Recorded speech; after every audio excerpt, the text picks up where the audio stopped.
Hi everyone, সবাই কেমন আছেন? নতুন আরেকটা ভিডিও নিয়ে হাজির হলাম। প্রচণ্ড গরম, কারেন্ট অনেক সময় থাকে না, তো আমাদের তখন খুব অস্বস্তিকর অবস্থা পড়ে যেতে হয়। কারেন্ট চলে গেলে তার বিকল্প তো আমাদেরকে হাত পাখাই ব্যবহার করতে হয়। এই জন্যে নতুন হাত পাখার একটা ভিডিও নিয়ে হাজির হয়েছি, সম্পূর্ণ নতুন ডিজাইনের, দেখতেও অনেক সুন্দর হয়েছে। আশা করি আপনাদেরও ভালো লাগবে। এই জন্যে প্রথমে বাঁশের চাকতি বানিয়ে নিয়েছি।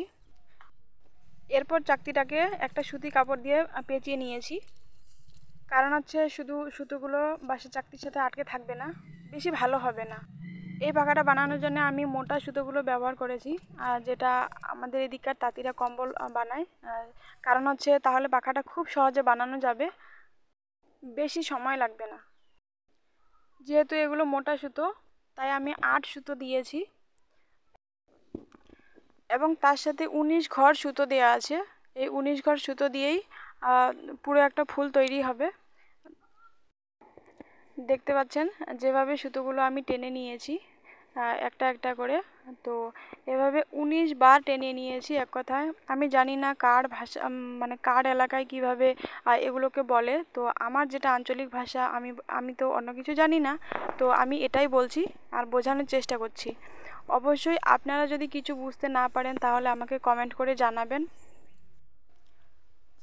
তো 19 বার টেনে নিয়েছি এক পাশে, আর অবশ্যই মাঝখান থেকে শুরু করেছি, কারণ হচ্ছে মাঝখান থেকে শুরু না করলে চাকতিটা কম বেশি হবে, চাকতিটা মানে গোল থাকবে না।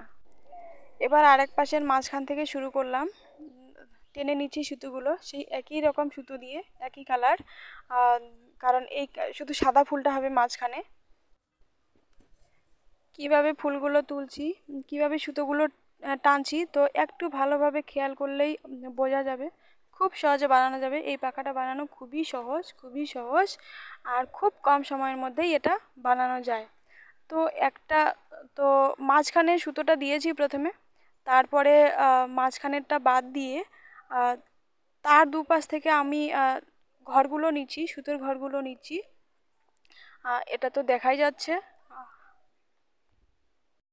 একটা সুতো মাঝখানে থাকবে, আর আর হচ্ছে 8 ঘর সুতো আরেক পাশে একই রকম হবে, এবং আরও অন্য পাশেও ঠিক একই রকম হবে। তো এক পাশে সুতোগুলো যেরকমভাবে টেনে নিয়েছি, আর এক পাশে সেই রকমভাবেই টেনে নিয়েছি।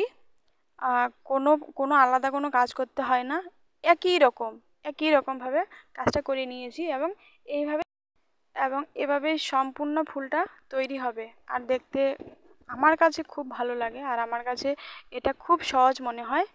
আর যেটা অন্য কোনো পাখাতে একটু কঠিন মনে হয়, বা ডিজাইনগুলো তুলতে খুব একটু কঠিনই লাগে বা একটু সময় লাগে, কিন্তু এই ফুলটা তুলতে অত বেশি সময় লাগে না, খাটনি কম, খুব সহজে করা যায়।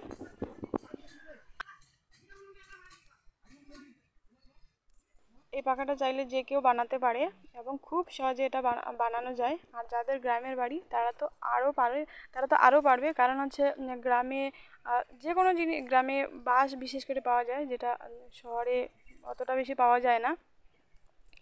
আর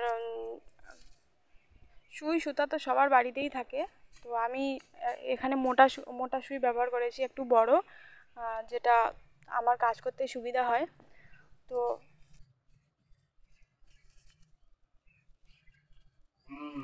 একটা সুন্দর জিনিস ব্যবহার করতে কার না ভালো লাগে, সবারই ভালো লাগে, আমার তো আরও বেশি ভালো লাগে। আর সেটা যদি আমার পছন্দ মতো বানানো হয় তাহলে তো কোনো কথাই নেই। আমি যে কোনো জিনিস নিজে পছন্দ করে আমার বানাতে ভালো লাগে, তো আমি আমার আমার মন মতো করে বানাই, যেটা আমার ইচ্ছে হয়, যেটা আমার মনে হয় যে হ্যাঁ আমি এই জিনিসটা বানাবো, তো আমি ওই জিনিসটা বানানোর চেষ্টা করি। আর তাহলে সেটা আমার মন মতো হয়ে যায়, যেটা আমি বাজার থেকে আমি ওরকমটা পাই না। তো আমার সাদা ফুলের ডিজাইনটা বানানো হয়ে গেছে, মাঝখানের কাজ কমপ্লিট হয়ে গেছে। এবার আমি অন্য কালার সুতা দিচ্ছি, অন্য অন্য কালার সুতা দিলে সেটা ফুটে উঠবে, অবশ্যই দেখতে পাবেন আর শেষে কি হচ্ছে। আর তো কাজটা আমি যেরকমভাবে করছি এর থেকে আর কি বোঝাবো, খুব সুন্দরভাবে সেই রকমভাবেই ডিজাইনটা উঠছে, একটা একটা করে ঘর। এখানেও আমি এখানে তো 19টা ঘর লাগবে না, এখানে আমি 8টা করে ঘর দিয়েছি, মাঝখানেই শুধু 19টা করে ঘর লাগবে, আর মাঝখানেই শুধু 19 বার করে টানতে হবে, কিন্তু অন্য বেলায় 19 বার করে টানতে হয় না। অন্য বেলায় যে সুতোগুলো দিয়েছি সেটা আপনারা আপনাদের নিজেদের মন মতোও দিতে পারবেন। কয়টা লাল সুতো, আমি গোলাপি কালার সুতোটা 8বার টেনেছি, 8বারই এই ডিজাইনটা, 8বার টেনেই এই ডিজাইনটা করেছি। আর এই ডিজাইনটা করতে বা এই পাখাটা তৈরি করতে কিন্তু চারপাশে একই রঙের সুতো দিয়েছি, তাহলে ফুলটা বেশি করে ফুটবে আমার কাছে যা মনে হয়। এবার চতুর্দিকে যদি আমি অন্য অন্য রঙের সুতো দিতাম তাহলে ফুলটার ডিজাইনটা হয়তো অন্যরকম হতো, আমি জানি না কেমন হতো, কিন্তু আমি চারপাশে 8বার করেই সুতো টেনেছি এবং একইভাবে কাজটা করেছি এবং একই রকম সুতো দিয়েছি। তো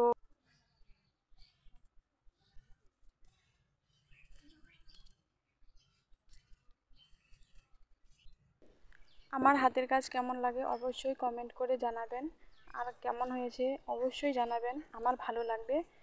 তো আরেকটা, আমার ভিডিওটা যারা নতুন দেখছেন তারা প্লিজ আমার ইউটিউব চ্যানেলটাকে সাবস্ক্রাইব করে দেবেন এবং পাশে থাকা বেল আইকনটি ক্লিক করে দেবেন।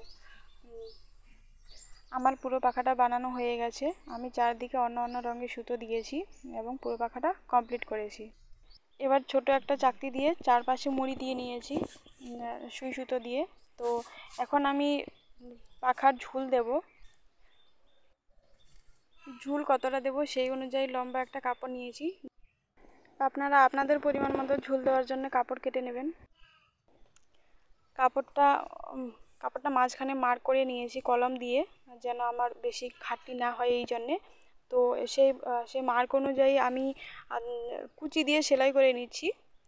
তো দেখতে পাচ্ছেন কুচি আমি অবশ্যই ঘন করে দিয়েছি, বাতাসটা বেশি লাগবে আর দেখতেও সুন্দর লাগবে। আর অবশ্যই সুতি কাপড় দিয়ে কাজটা করেছি, সুতি কাপড়েই ভালো হয়, সুতি কাপড়ে বাতাসটা বেশি থাকে। তো আমার ঝুল লাগানো হয়ে গেছে, এরপর পাখায় ডান্ডি লাগাতে হবে, যার সাহায্যে পাখায় বাতাস করব। তো বাঁশের এক টুকরো আমি ছেঁচে নিয়েছি লম্বা করে।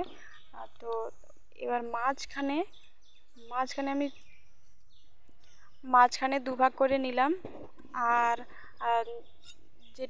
যেটা ঘুরবে সেটা অবশ্যই বাঁশের যে আগা আছে সেই বাঁশের আগা আমি কেটে নিয়েছি পরিমাণ মতো। সেই বাঁশের আগার মাঝখানে কিন্তু মানে অনেকটা ফাঁকা থাকে, যেটা ঘোরানি হিসেবে ব্যবহার করা যায়। এবার পাখাটাকে আমি সুই সুতোর সাহায্যে সেলাই করে নেব, একটু ভালো করে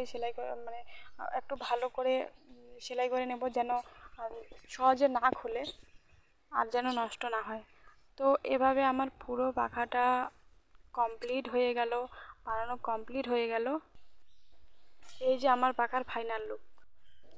আমার বানানো হাত পাখাটা আপনাদের কেমন লাগলো কমেন্ট করে জানাতে ভুলবেন না।